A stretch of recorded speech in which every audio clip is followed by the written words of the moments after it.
The black teacher at the daycare center slept on the floor with the baby. The billionaire saw it, and then what happened? "This is unacceptable! An employee sleeping on the floor like an animal!" Principal Russell's shrill voice echoed through the hallway of Elite Gardens preschool at 6 in the morning. "Call security immediately!" Tessa Johnson slowly opened her eyes, still lying on the colorful carpet of the nursery. In her arms, little Tom, only 8 months old, was sleeping soundly for the first time in 3 days. She didn't move. She didn't justify herself. She just looked at the principal with a calmness that only exists in those who have weathered much worse storms. "You know that children with special needs require different care," Tessa said softly, stroking the back of the baby who suffered from mild cerebral palsy. "Tom can only sleep when he feels constant human warmth." Russell snorted, adjusting her expensive blazer. "Don't give me excuses. This is a prestigious institution, not a shelter. Parents pay $40,000 a year for their children to receive professional care, not this. Outside." A black Bentley pulled discreetly into the parking lot. Jonathan Blackwell, CEO of Blackwell Industries and father of little Tom, had arrived earlier than usual to pick up his son. Through the window, he watched the whole scene without being noticed. Tessa was only 26 years old, but she carried the responsibility of supporting 3 younger siblings after her parents died in an accident. With a degree in special education with honors, she had accepted the job at the Elite Daycare because it paid triple what any other institution would offer. What she didn't expect was to discover that her degree meant less than the color of her skin in that environment. "Gather your things. You're fired," Russell declared coldly. "Inappropriate behavior and violation of institutional rules." That's when something interesting happened. Tessa smiled. Not a smile of resignation or humility, but something different, as if she were keeping a secret too powerful to be revealed before the right time. "Sure, Miss Patterson. But first I need to wait for Tom's father to arrive. Security protocols, you understand." What Russell didn't know was that for the past 2 months, Tessa had meticulously documented every irregularity at that school, from teachers leaving children alone to smoke, to the overbilling scheme that inflated parents' bills by thousands of dollars a month. If this story of injustice and determination touched you, don't forget to subscribe to the channel. Because what happened when that billionaire finally entered the room would not only change Tessa's life, but expose secrets that the entire elite preferred to keep buried. Jonathan Blackwell pushed the living room door open silently. His $3,000. Italian shoes making only a whisper on the waxed floor. What he saw made him stop in his tracks. His private housekeeper had reported that Tom had been crying incessantly for days, but there was his son, sleeping peacefully in the arms of a woman he had never seen before. "Mr. Blackwell!" Russell practically shouted, her face turning. What a terrible coincidence. I just caught this employee violating our most basic protocols. Rest assured she will be removed immediately." Tessa stood up carefully, holding Tom as if he were made of crystal. Her eyes met Jonathan's, not with submission or fear, but with a dignity that made him hesitate before speaking. "Daddy." Tom had woken up and was reaching out his little arms toward his father. But when Jonathan approached to pick him up, the baby started crying and clung tighter to Tessa. "This is absolutely unacceptable," Russell continued, her shrill voice cutting through the morning air. "Mr. Blackwell, you need to understand that this woman was sleeping on the floor, like an animal. What kind of example does this set for the other children?" Jonathan watched the scene with growing confusion. Tom had never been this attached to anyone. Not even the 3 highly qualified nannies he had hired on the recommendation of Elite Gardens itself. Tessa finally spoke, her calm voice cutting through Russell's hysteria. "Mr. Blackwell, your son has sensory difficulties due to mild cerebral palsy. He needs constant contact to regulate his body temperature and feel safe. The other teachers..." She paused, choosing her words carefully. Prefer more distant methods. More professional methods, Russell corrected sharply. We are not a regular daycare center, Mr. Blackwell. We are an elite educational institution. It was then that Jonathan noticed something interesting. Tessa didn't seem surprised or desperate, as someone who had just lost her job should be. There was something in her eyes, a quiet certainty that intrigued him. 3 months earlier, Tessa had taken that job out of financial desperation. Her parents had died in a car accident, leaving her responsible for 3 teenage siblings and a mortgage that consumed 80% of her income.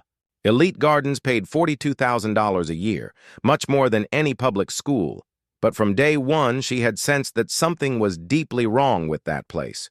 The children with special needs were systematically neglected. Less qualified white teachers were given the best shifts and the smallest classes, and Russell had a very particular system of discipline for families who questioned her methods. "Mr. Blackwell," Russell said, adjusting her blazer authoritatively, "I assure you we will find a much more suitable replacement to care for Tom, someone who understands our standards." Tessa gently stroked Tom's back, who had stopped crying completely in her arms. "Of course," she replied. But there was something in her tone that made Russell frown. "I'm sure you'll make the right decision for your son." Jonathan looked at Russell, then at Tessa, then at his son, who was clearly calmer than he had been in weeks.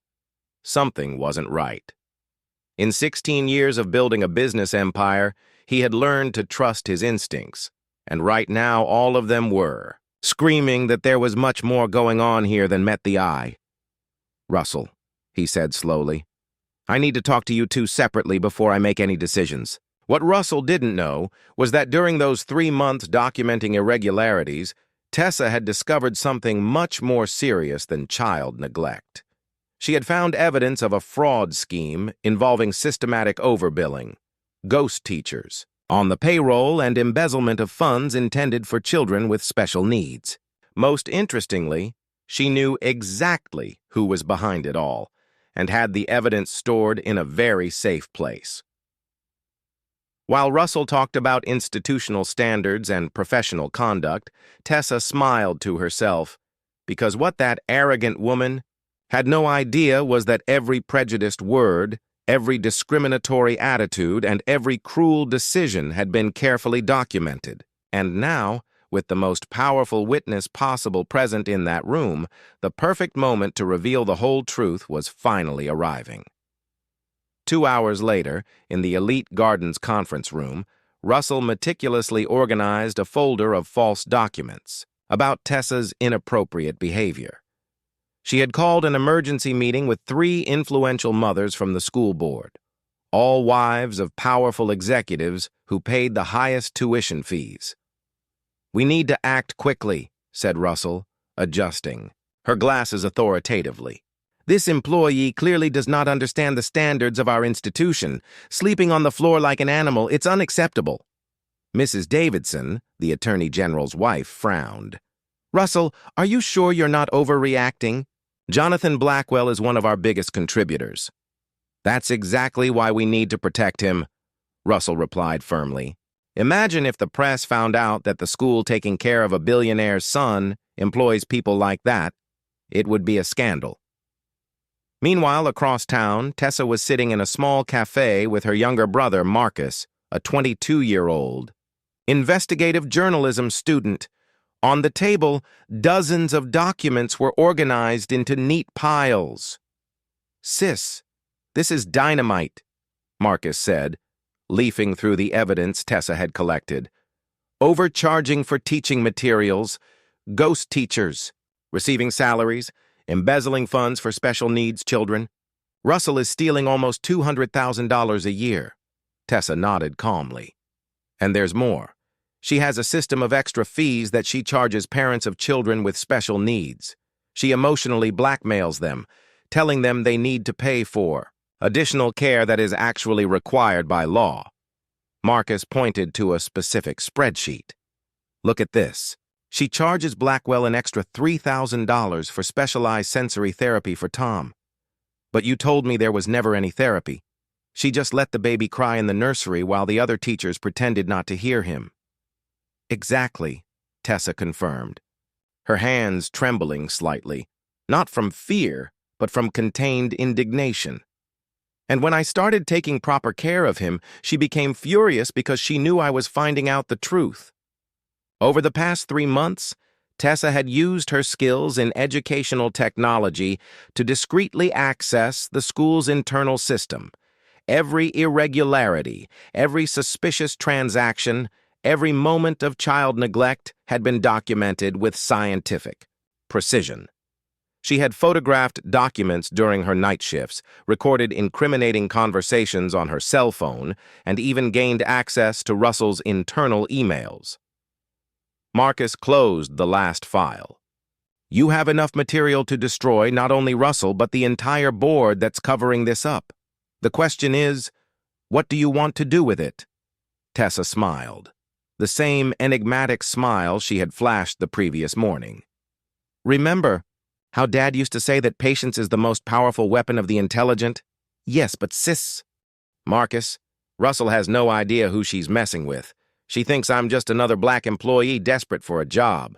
She doesn't know that I graduated magna cum laude in special education, that I speak 3 languages, and that I spent 4 years working as an educational consultant before taking this job. The next morning, Russell called Tessa in for a final termination meeting. The room was packed. The school board, 2 influential mothers, and even a school attorney. Everyone looked at Tessa with a mixture of pity and contempt as she entered. Carrying only a simple folder, Tessa, Russell began with false compassion. After careful consideration, we have decided that your educational approach does not align with our institutional values. You're fired, effective immediately. Tessa nodded quietly. I understand completely, Miss Patterson. In fact, it's amazing how intelligent people can make such rash decisions. Russell frowned at Tessa's calm and slightly ironic tone. Rash? I don't understand. Oh, it's just that I received a very interesting phone call last night, Tessa said slowly, opening her briefcase. From the State Department of Education. It seems that someone has made an anonymous report of financial irregularities and child neglect at this school. Russell's face paled instantly. That's ridiculous. Who would do such a thing? Tessa smiled again, taking an official letter out of the envelope. Well, as you'll find out in approximately, she glanced at her watch, 15 minutes, when the investigators arrive. They have very detailed evidence, documents, photographs, audio recordings, a 3-month investigation, in fact. Meanwhile, Jonathan Blackwell was in his office when he received a call from his personal lawyer. Jonathan, you need to know that. There's an investigation underway at Tom's school, fraud, child neglect, systematic overbilling. Jonathan sat down slowly, and the teacher who was fired this morning, apparently, she's the one who provided the evidence. And Jonathan, she's not just any teacher. Impeccable credentials, multiple specializations, consulting experience. She's been documenting everything for months. At that moment, Jonathan realized he had witnessed something much bigger than a simple, unfair dismissal. He had witnessed the moment when an extraordinary woman decided it was time to reveal the truth. Back in the conference room, Russell tried to maintain her composure as she watched Tessa calmly organize more documents on the table. You can't prove anything, she stammered, but her voice was shaking. Actually, Tessa said softly, I can prove everything. Every penny stolen, every child neglected, every lie told to parents. And the interesting thing, Russell, is that the person who will be most interested in this evidence is the very person you tried to use against me today. She pointed to the window where a black Bentley had just pulled up. Jonathan Blackwell was getting out of the car accompanied by 2 men in suits who were clearly not ordinary lawyers. Because let me tell you something, Tessa continued, her voice remaining calm as chaos erupted around her. When you mess with someone who has spent months meticulously documenting every crime you've ever committed, you're not just getting fired from your job. You're about to find out that some people don't get revenge with anger. They get revenge with irrefutable evidence, surgical strategy, and perfect timing to ensure that justice is not only served, but watched by all the right people at the exact moment your mask finally falls. Federal investigators entered Elite Gardens like a silent tsunami. Agent Sarah Mitchell of the Department of Education carried 3 boxes of evidence and an expression that made Russell break out in a cold sweat. "Miss Patterson," the agent said, showing her ID, "we have a search warrant. We also have some questions about financial discrepancies reported at your institution." Russell tried to maintain her composure, but her hands were shaking visibly. "This must be some kind of misunderstanding. Our school has had an impeccable reputation for 15 years. 15 years of systematic fraud, actually," Tessa corrected calmly, opening her briefcase and spreading documents across the table. "Agent Mitchell, here are the originals of everything I sent anonymously last week." Jonathan Blackwell entered the room at that exact moment, accompanied by his personal lawyer and a forensic accountant. His expression was that of someone who had just discovered he had been deceived for a long time. "Russell," Jonathan said, his voice as sharp as ice, "I just got a very interesting call from my accountant. It seems I've been paying for specialized therapy for Tom that never existed." Tessa stood up, meticulously organizing documents like a prosecutor presenting evidence. "Mr. Blackwell, over the past 3 months I have documented that Elite Gardens charges an average of $12,800 extra per month from each family with special needs children, money for services that were never provided." She pointed to a specific spreadsheet. "His bill shows a charge of $3,000 a month for specialized sensory therapy. In reality, Tom spent hours crying alone in the nursery while the teachers completely ignored his needs." Russell tried to interrupt. "That's a lie. This woman is trying to get revenge for being fired fairly." Tessa smiled, but there was no humor in her eyes. She turned on her cell phone and put it on speaker. Russell's voice echoed clearly through the room. "These special kids are a financial burden. Their parents pay less in taxes because of medical deductions, so we have to make up for it in other ways. Make up whatever extra fees you need. They're too desperate to question it." Russell's face turned white as a sheet. You illegally recorded me." "Actually," Agent Mitchell said, consulting her notes, "at staff meetings, recordings are permitted for educational purposes according to your own employee handbook, page 43. Tessa continued relentlessly, turning another page of evidence. "I also have complete documentation on the ghost teachers, 5 employees receiving full salaries who never set foot in this school. Russell pocketed $120,000 a year just from this fraud." Jonathan took one of the sheets, his eyes scanning the numbers with growing outrage. 3 years. We paid $320,000 in 3 years believing Tom was receiving the best care possible. "And there's more," Tessa continued, her voice maintaining its professional tone as she methodically destroyed Russell's life. "Federal funds earmarked for children with special needs. Russell diverted 80% of that money to her personal account. I have bank statements, wire transfers, everything." Mrs. Davidson from the school board had fallen completely silent, realizing she had been sitting next to a criminal. For years. "Russell, is this true?" Russell tried one last card. "You can't trust this woman. She's just a resentful employee who has a master's degree in special education, magna cum laude from Columbia University," Jonathan interrupted, consulting his phone. "Who worked as an educational consultant for the New York Department of Education for 4 years before taking this job, who could be making 3 times as much anywhere else." Agent Mitchell stood up. "Mrs. Patterson, you are under arrest for federal fraud, embezzlement, and aggravated child neglect." The handcuffs clicked with a metallic sound that echoed through the silent room. "This can't be happening," Russell muttered as she was led away by the agents. "You don't know who you're messing with." "Had," Tessa corrected softly. Because when the families find out that their children were neglected while you were stealing money meant for their care, those connections are going to disappear very quickly. Jonathan looked at Tessa with a completely different expression. You planned all this from the beginning. No, Tessa replied honestly. I just wanted to work with children and help my family.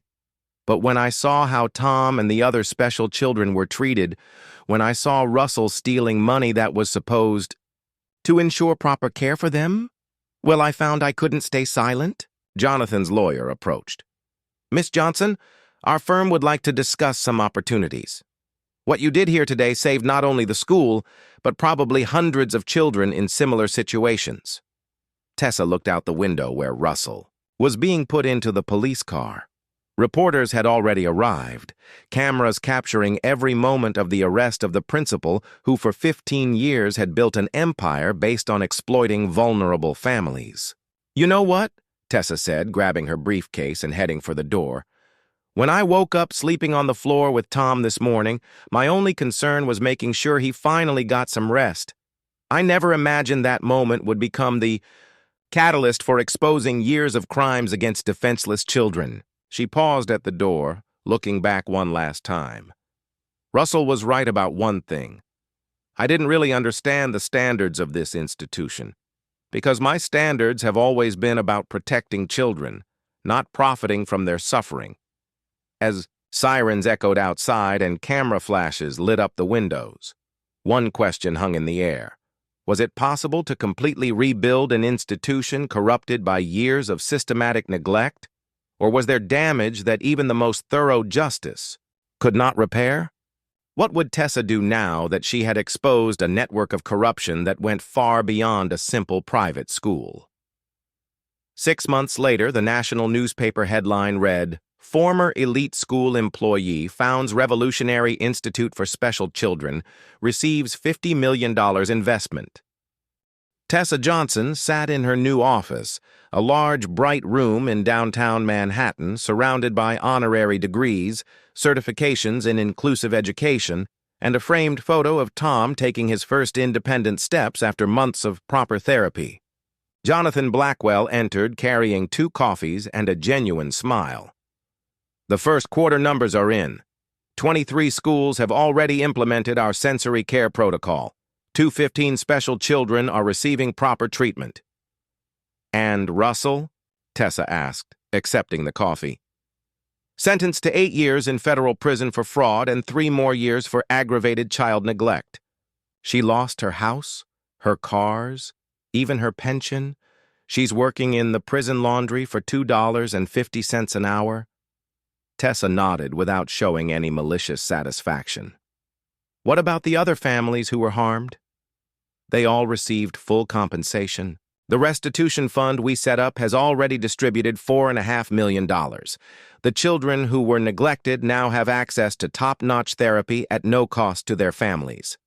3 months after Russell's arrest, Tessa had received calls from dozens of parents, not just from elite gardens, but from similar schools across the country. Stories of abusive billing, systematic neglect, unprepared teachers, and principals who prioritized profit over child care. We want you to help us, said Mrs. Rodriguez, mother of a 6-year-old autistic child. You were the only one who had the courage to speak the truth, the only one who documented everything and took action. That was how the Tessa Johnson Institute for Inclusive Education was born. Not just a school, but a training center for teachers, a laboratory for developing specialized protocols, and an oversight organization that audited schools suspected of abusive practices. Jonathan had offered $10 million in initial funding. Tessa accepted, but only as an investment, not as a donation. I want to build something sustainable, she had explained. Something that doesn't depend on the goodwill of billionaires to survive. Within 9 months, the Institute was serving more than 400 children directly and had trained 237 specialized teachers.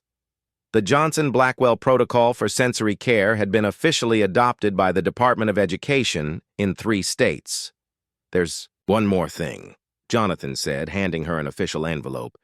This arrived today. It was an invitation from the National Congress.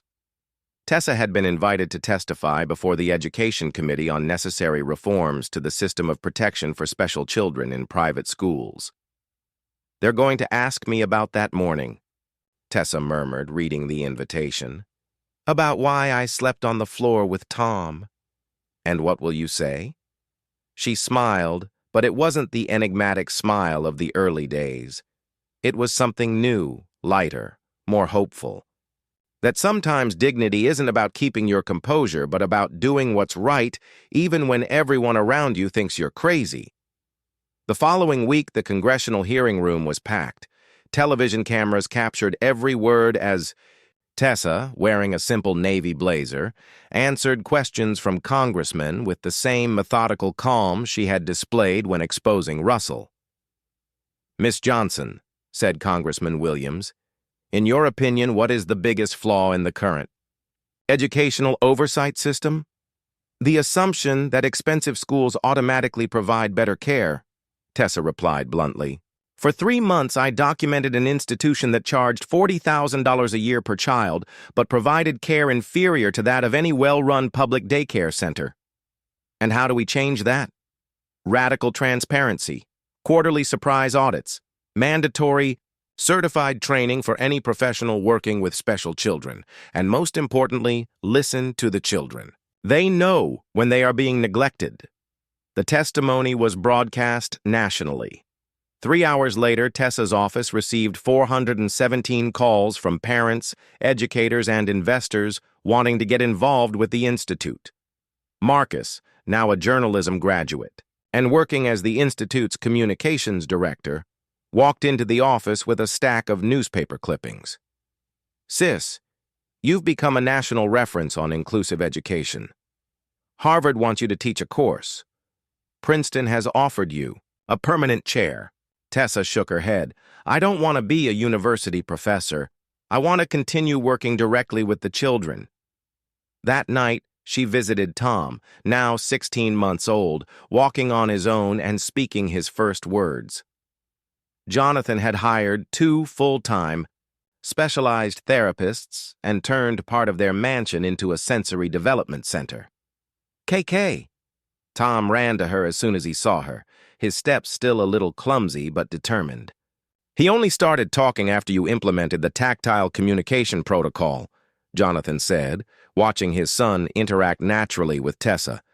3 pediatricians said he would never speak before the age of 3. "He just needed to feel safe enough to try," Tessa replied, kneeling down to Tom's height. "Special children aren't defective. They just navigate the world differently." A year after Russell's arrest, Tessa received an unexpected letter. It was from her, written from prison. "Tessa, I know I don't deserve forgiveness, but I need you to know that I finally understand what you were trying to protect. I met a woman here whose autistic daughter graduated from medical school thanks to a teacher who believed in her. I realized that I wasted 15 years trying to mold special children instead of adapting the world for them. I deeply regret the harm I caused." Tessa folded the letter carefully and tucked it into her drawer. Not out of anger or satisfaction, but as a reminder that even people who commit cruel acts can eventually find redemption. During an interview on national television, the host asked Tessa, "Did you plan this revenge from day one?" "It wasn't revenge," she corrected gently.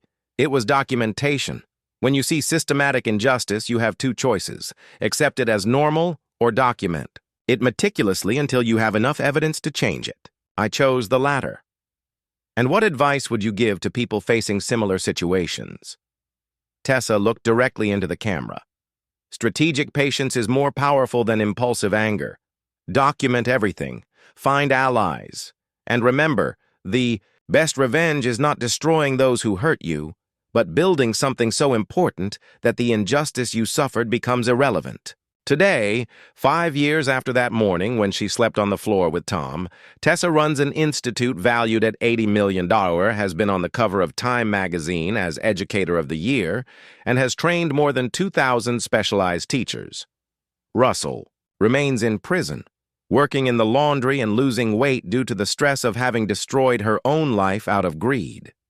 The Tessa Johnson Institute has literally saved thousands of special children from educational neglect. And it all started because one woman decided that sleeping on the floor to comfort a child was more important than keeping up appearances for superiors who would never respect her anyway. Sometimes the most powerful revenge is not to repay the evil you have suffered. It is to turn your pain into purpose and build a legacy that your enemies could never imagine.